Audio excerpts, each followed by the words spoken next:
नारायण नारायण नारायण, यही जपो। असंग रहो, असंग रहो, नारायण नारायण जपो। वो औरों की असंगता की बात जाने दो, शरीर से भी असंग हो गए।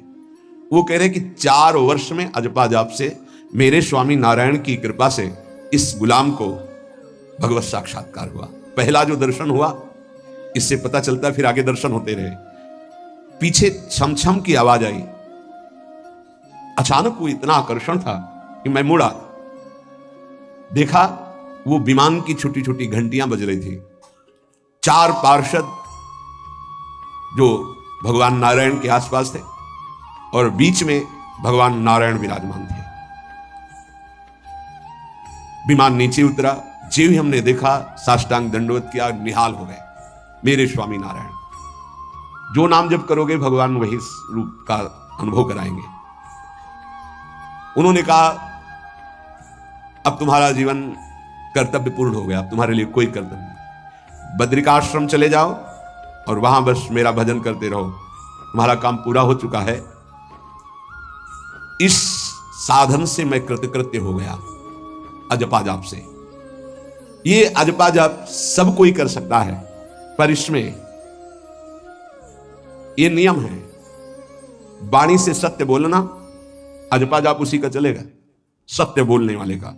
ये जब उतरे हैं भगवत मार्ग में तो झूठ काहे को बोले भाई, काहे को झूठ बोले। लेकिन झूठ का तो ऐसा राज्य हो चुका है जबान पे, मतलब समझी में नहीं आता कि हम झूठ बोल रहे हैं।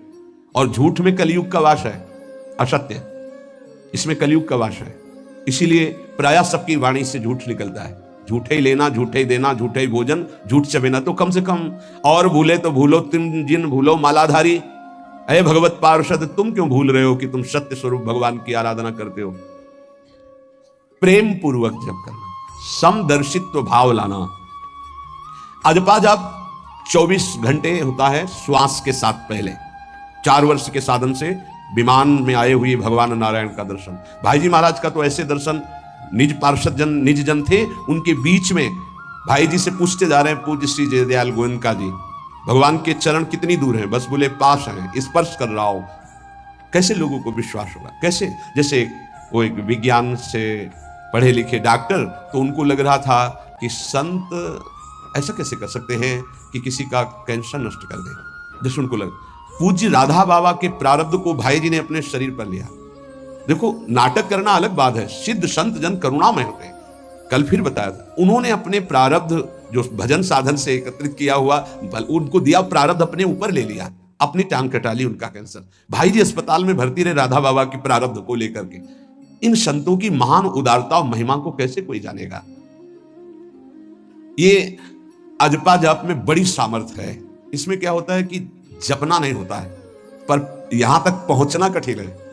पीछे बताया गया था कि इतने समय तक अगर आप वैखरी से भजन करें, परसों ही शायद चर्चा हुई थी, फिर आपके कंठ से चलने लगेगा, फिर आपके हृदय से चलने लगेगा, फिर नाभि से चलने लगेगा। ये श्वास पर अभ्यास किया जाता है। ऐसा जैसे आवाज ना निकले पर आप गुनगुनाओ, नाक की वायु को अंदर से काटते हुए नाम के द्वारा, बस आवाज नहीं निकल रही, क्या चल रहा है श्वास में। हमने नारायण शब्द का अभ्यास किया, नारायण स्वामी जी करें, जो हमें गुरु जी ने दिया, नारायण नारायण। 24 घंटे इसका अभ्यास करते करते रोम रोम आनंद से भर गया और नारायण शब्द स्वाभाविक चलने लगा। अजपा जाप बहुत जल्दी भगवत साक्षात्कार कराता है, करता नहीं रहता जाप का, और जाप होता है। भोरी सखी जी ने भी कहा, नाम श्वास दो बिलक चलत है, इनको भेद नमो को भावे, श्वास ही नाम, नाम ही श्वासा, नाम श्वास को भेद मिटा। बहुत जो चाहोगे प्राप्त हो जाएगा। ये रुपया पैसा संसार की भोग सामग्री, ये तो तुम्हें कोई देगा भी तो तुम्हारी इच्छा नहीं होगी, आसक्ति नहीं होगी इनकी तरफ। ब्रह्मादि के भोग सब विषम लागत ताई, नारायण ब्रज चंद की लगन लगी है जाई। अजपा जाप को निरंतर चलाने के लिए एकांत में भगवान की कुछ स्तोत्र और प्रार्थना है, उनको गाइए और रोइए, प्रभु से प्रार्थना कीजिए, क्या मुझे अजपा जाप दे दीजिए, निरंतर भजन दे दीजिए, वो दे देंगे। हमने संतों से सुना है कि भगवान भजन मांगने की बात को बड़ी जल्दी पूरी करते हैं, कि मुझे अखंड भजन दे दीजिए, हृदय से जब चाहोगे तब। वो अंतर्यामी है, वो आपके अंदर बैठे देख रहे हैं, भगवान मुझे भजन दे दिए, और आपके चल रहा विविध भोगों की, तो पहले उन भोगों को नष्ट करेंगे या पूर्ण कराएंगे, तब आखिरी बातें आएगी। जब विभीषण जी श्री भगवान के सन्मुख गए तो भगवान ने सबसे पहली बात पूर्ण की, जो लंका में चलते समय भाव आया था कि भगवान के चरणों का आश्रय लेकर उनके बाहुबल से इस रावण का विनाश करके जिस सिंहासन पर बैठकर इसने लात मारी, यहीं बैठूंगा आके। पहला काम किया, समुद्र का जल मंगाकर लंकाधिपति पद पर अभिषिक्त कर दिया। और लंकेश कह के उन्होंने कहा कि प्रभु उर्कछु प्रथम वासना रही, प्रभु पद प्रीति सरित सो बही। प्रभु आपके चरणों के दर्शन से कोई कामना नहीं। भगवान कहते नहीं, पहले कामना की थी उसकी पूर्ति ले। हम भगवान से भजन मांगेंगे, साथ में नाना प्रकार की वासनाएं हैं, तो इसीलिए जब बहुकाल करी सत्संगा, सत्संग सुनते सुनते ये दिमाग में बैठ जाता है कि भोग वासनाएं, कामनाएं ये हमें फंसाने वाली हैं, हमें नहीं चाहिए। जब आपके अंदर से उदासीनता आएगी तब भजन की मांग पूरी हो जाएगी। कभी कभी भगवान का गुणानुवाद करके एकांत में रोया करे साधक। कभी रोना आता है अपने इंद्रिय और मन के विलास की पूर्ति ना होने पर। इतने मोटे मोटे आंसू गिरते, तब लगता है इतने कीमती आंसू कितने घटिया जगह में गिरा रहे हो। अरे इन्हीं से प्रभु को खरीद लेते हैं। अगर उनके लिए रो देते तो इतने करुणामय है वो कि आपको आभास होने लगता। भले हम अंतःकरण उस कोटि की व्याकुलता नहीं कि मेरे प्रभु हम पर कितनी कृपा कर रहे हो, अगर हृदय से उनको पुकारे तो निश्चित वो अनुभव में आ जाते हैं। छोटी छोटी बातों में लोग रो देते हैं, ऐसे रो देते हैं, मोटे मोटे आंसू चल रहे बात में ऐसे, और प्रभु की चर्चा हो जाए घंटों, कोई फर्क नहीं पड़ेगा। ये तो आश्चर्य लगता है। और भक्तों को चाहे जितना भीषण कष्ट हो, कभी आंसू नहीं निकल सकते। जब आंसू निकलेंगे तो भगवत भाव में निकलेंगे। कह रहे नारायण स्वामी कि अजपा जाप के लिए भगवान से प्रार्थना करो। कभी कभी एकांत में उनके स्तोत्र हैं, गुण हैं, उनको गा गा कर रो, उनसे प्रार्थना करो, हे दीन बंधु मुझे अपना अखंड भजन दे दो, जो चाहिए सब प्राप्त हो जाएगा। भजन से क्या नहीं प्राप्त हो सकता। एकांत में बैठकर रोने, ऐसे प्रतिदिन जब आप नियम बना करके प्रभु से प्रार्थना करेंगे। मीराबाई जी ऐसा ही करती थी, रात्रि में गिरधर से बात करती थी, प्रार्थना करती थी। नारायण स्वामी जी कह रहे उपासक ये बिल्कुल ध्यान रखें, यदि नाम सिद्ध करना है तो झूठ बोलना शपथ पूर्वक त्याग दें। झूठ नहीं बोलूंगा, सत्य बोलना इस अजपा जाप के लिए निहायत जरूरी है, निहायत जरूरी है। प्रार्थना है, काहे को मलिन करे जिह्वा। जब हम भगवत मार्ग में चल रहे हैं तो ये याद भूल जाती है हमें कि हमें सत्य ही भाषण करना है, असत्य नहीं बोलना। ये हमें भूल जाते हैं। क्यों भूल जाते हैं? क्योंकि माया का ऐसा प्रभाव। अगर हम भजन के प्रेमी हैं, भजन बढ़ाना चाहते हैं, तो हम झूठ क्यों बोले? सारे जगत में जो भी तुम्हारे सामने आवे, दृष्टि से उसको जरूर देखकर एक बार प्रणाम करो, मेरे प्रभु इस जीव जंतु के रूप में, जड़ के रूप में, चैतन्य के रूप में। इससे तुम्हारे हृदय में पवित्रता बढ़ेगी, अजपा जाप चलने में सहायक होगा। सत्य बोलना, भगवान से एकांत में रोकर प्रार्थना करना, सबके प्रति भगवत भाव रखकर प्रणाम करना, जिससे तुम्हारा कहीं दोष दर्शन नहीं होगा। किसी के मन को दुखाने वाली कभी बात ना कहे, किसी को दुर्वचन ना कहे, किसी का वैर भाव अपने हृदय में स्वीकार ना करे। ये साधन मैंने स्वयं किया है नारायण की कृपा से। इस दास को वेदांत का भी पूरा ज्ञान है और भक्ति मार्ग का भी, दोनों का आखिरी भाव समदर्शिता है, चाहे भक्ति से चाहे ज्ञान से। सब में ब्रह्म देखना, सब में वासुदेव देखना, सब में इष्ट देखना। भक्ति विषय में भजन और ज्ञान विषय में नारायण, ये दोनों बात भक्त में होनी चाहिए। भक्ति का प्रथम और अंतिम विश्राम भजन, हर समय भजन चलना, और आंतरिक ज्ञान का विषय सब में हमारे इष्ट देव। ये दो बातें जरूर होनी चाहिए परिपक्व भजनानंदी होने के लिए। अगर भगवान की प्राप्ति करनी है तो ये दो बातें बड़ी जोर की है, भजन निरंतर और जिसके भी सानिध्य में आए उसमें भगवत भाव करना।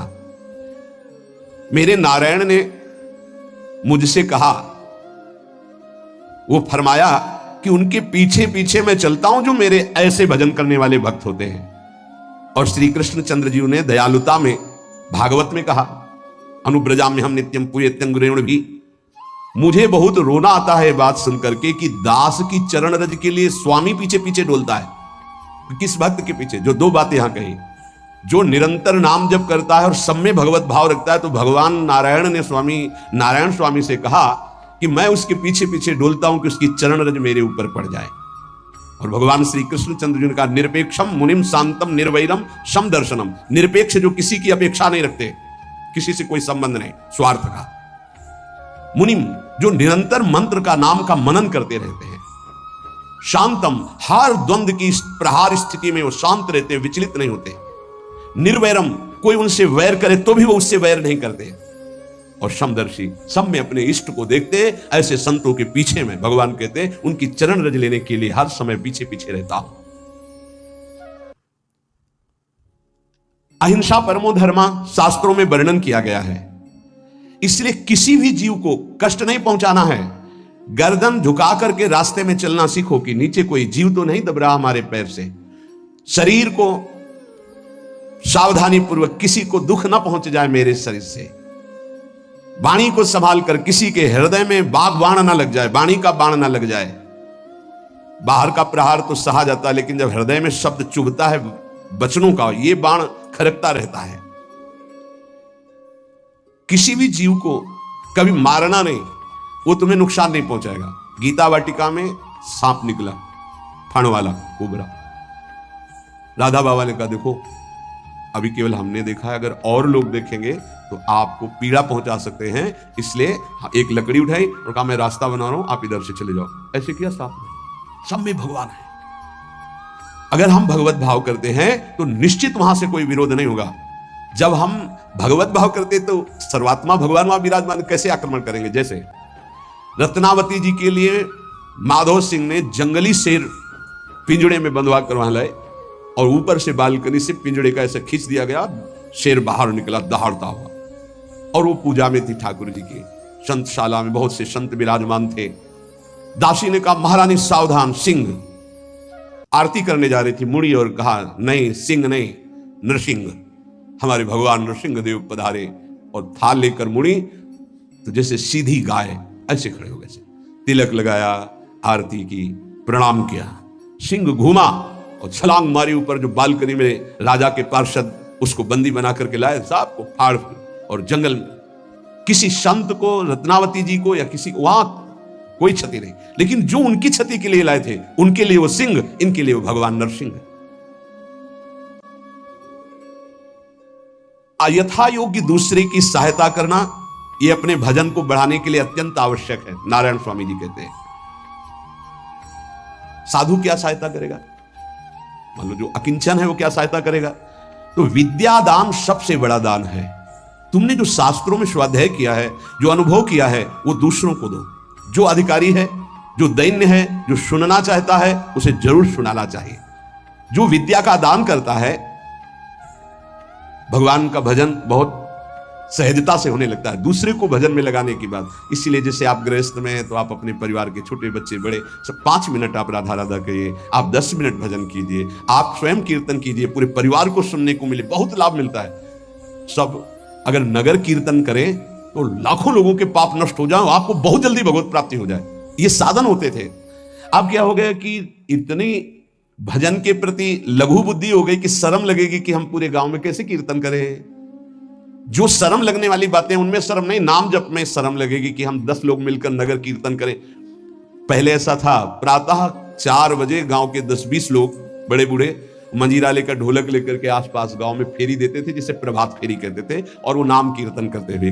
कितनी सुंदर प्रथाएं थी। शाम के समय रामायण या भागवत की कथाएं, कोई जो पढ़ा लिखा है वो सुना रहा है, 10, 20, 50 ऐसे आसपास के घरों के लोग बैठकर भगवान की चर्चा सुन रहे हैं।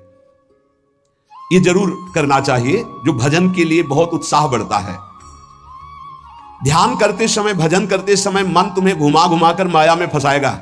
नारायण स्वामी का अनुभव, तुम्हें उसको घुमा घुमा के भजन में लाना है, ये युद्ध करना है। मन ने जो मांगा वही हम देने के लिए तैयार हो जाते हैं। ध्रुवदास जी कहते हैं, मन अब तक तूने जो काम मैंने किया, मैं जो कहता हूं तुम्हें करना पड़ेगा। थोड़ा तो हिम्मत लाओ मन से लड़ने के लिए, और किसी से लड़ने की जरूरत नहीं। मन को जीत गए तो सच्चे गुरु बन जाओगे।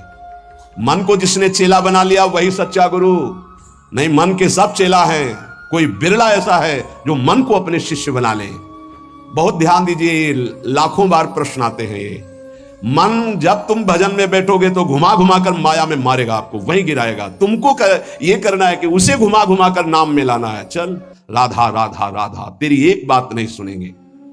इस साधन के करने से मन की शक्ति जो विषय भोगों में फंसाने वाली है वो कम हो जाती है। ध्यान दीजिए, बड़े अनुभवी महात्मा है नारायण स्वामी। बार बार जब आप अपने मन को संसार की तरफ जाते हुए से घसीट कर नाम में लाएंगे तो कमजोर पड़ जाएगा और वो तुम्हारे अधीन होने लगेगा। मन जिसने अधीन कर लिया वो साक्षात भगवत स्वरूप हो जाता है।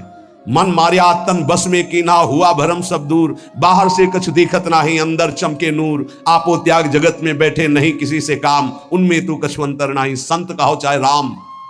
वो भगवान का स्वरूप हो जाते हैं। मन की प्रत्येक स्फुरणा पर ध्यान रहे, वो तुम्हें संसार की तरफ घुमा घुमा कर मारेगा, तुम्हें घुमा के नाम में लाना है। यह साधन तुम्हें अजपा जाप में स्थित करेगा। मन रूपी दर्पण को साफ करना है। जो जो वासना आवे उस वासना को नहीं भोगना है, इससे मन रूपी दर्पण साफ हो जाएगा। जैसे जैसे तुम वासनाओं को भोगते हो वैसे वैसे मन के ऊपर परत चढ़ती चली जाती है मल की, और जैसे जैसे तुम वासनाओं को नहीं भोगते हो तो मन निर्वासनिक होता जाता है। भोगने से सुख नहीं मिलेगा, ना भोगने से सुख मिलेगा। भोगने से शांति नहीं मिलेगी, ना भोगने से शांति मिलेगी। त्यागात शांतिरंतरम। अब बहुत बुरा बैठ गया है हमारे हृदय में कि हमारे मन में जो आए वो भोग मिल जाए, हम सुखी। बड़ी कृपा, बोले जब से भजन शुरू किया बड़ा चमत्कार, जो चाहते हो जाता है। दुर्भाग्य, ये कोई सौभाग्य है? जो मन चाहे वो पूर्ण हो जाए, सौभाग्य नहीं है। फिर वो तुमको अधीन करके जो तुम नहीं चाहोगे वो भी करवा लेगा। सौभाग्य है कि मन जो चाहता है वो हम नहीं करते। जो शास्त्र में लिखा है गुरु आज्ञा, वही मन की बात मानते हैं।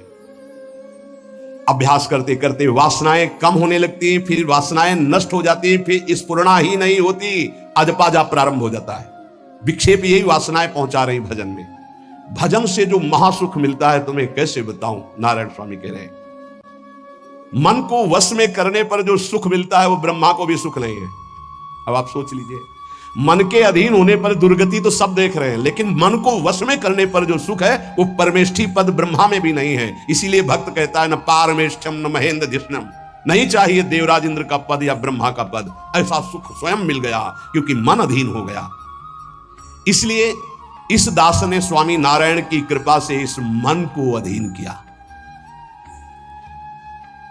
नेत्रों से जलधारा बहने लगी और हर समय नारायण की छवि नेत्रों में बस गई और जिह्वा ने प्रबल रूप धारण कर लिया। नारायण नारायण नारायण नारायण। अभी जिह्वा प्रबल रूप, समोसा चटनी ये वो कैसे नाम मीठा लगे। राधा नाम सुधा रसम, पानी आया मुंह में? नहीं।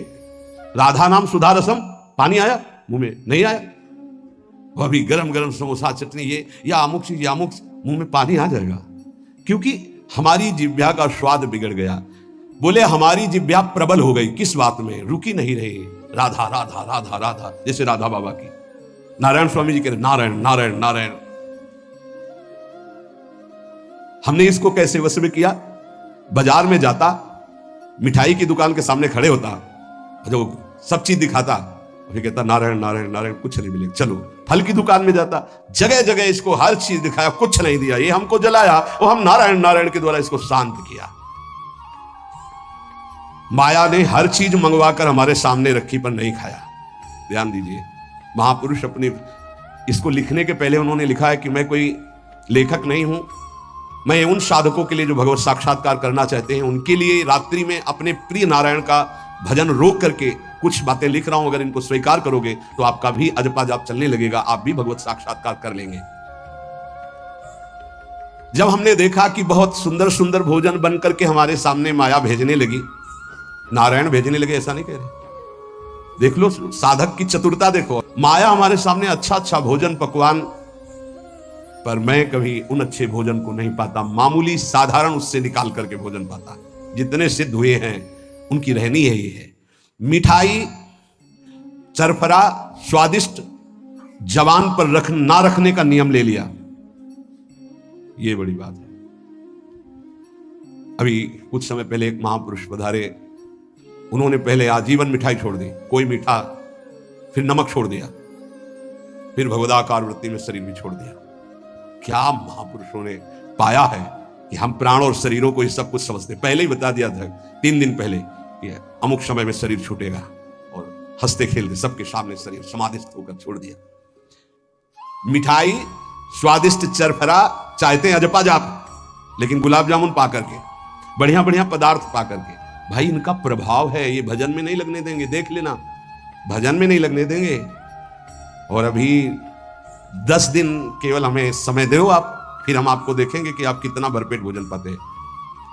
किसी भी मिठाई में चीनी नहीं पड़ेगी और किसी भी दाल या कढ़ी में नमक नहीं पड़ेगा। मिलेगा सब कुछ, खीर भी मिलेगी, गुलाब जामुन भी मिलेगा, पर चीनी नहीं होगी। दाल भी होगी, सब्जी होगी, कढ़ी होगी, पर नमक नहीं होगा। चलेगा? 10 दिन बाद आप देखो, अगर पेट न पचकने लगे तो स्वाद ही नहीं मिलेगा। ये क्या हो रहा है? ये जवान को संभालना है आज पाज आपके लिए। वो गोस्वामी तुलसीदास जी ने भी कहा, अगर लोन बिना सब्जी ऐसे सीठा भोजन तो बहुत जल्दी नाम सिद्ध हो जाए। तो हम कह रहे चलो ऐसा नहीं सही, तो पर सात्विक और थोड़ा पाना सीखो। देखो माया की व्यवस्था में कमी नहीं रहेगी, व्यवस्था तो बहुत जोर की होती रहेगी, आप चिंता ना करें। खाते खाते मर जाएंगे, भोजन कम नहीं होगा। ये सृष्टि का क्रम है। आप अपने, अगर जिह्वा को आपने विविध प्रकार का स्वाद दिया, तो इस दास ने जो अनुभव किया कि नाम जप नहीं चल पाएगा निरंतर। नारायण स्वामी कह रहे, देख लो नाम चलाना है या रसेंद्री, थोड़ा नमक कम हो, नमक डलो। अरे यार, कभी कभी तो साधु को ऐसा सौभाग्य मिलता है कि नमक ना हो, कभी ऐसा बिगड़ा, एक चुपचाप दबा के प्रसन्नता से मन की इंद्री को, नहीं, शांत, कैसा बोले, बहुत प्रसाद, बहुत सुंदर था। कभी ऐसा, कभी नमक ना हो, कभी कम नहीं मांगना चाहिए, कम से कम थोड़ा तो कभी कभी अवसर मिले ऐसा। कभी खीर बनाओ, चीनी ना डालो, देखो ना बिल, कभी ऐसा। फिर देखो खीर कौन मांगता है? एक दोना के बाद मान लो उपदेश हो गया खीर, तो एक दोना के बाद खीर नहीं, वो अजपा जाप के लिए खीर मला है अजपा जाप के लिए। ये रसेंद्री का विलास बहुत विचित्र।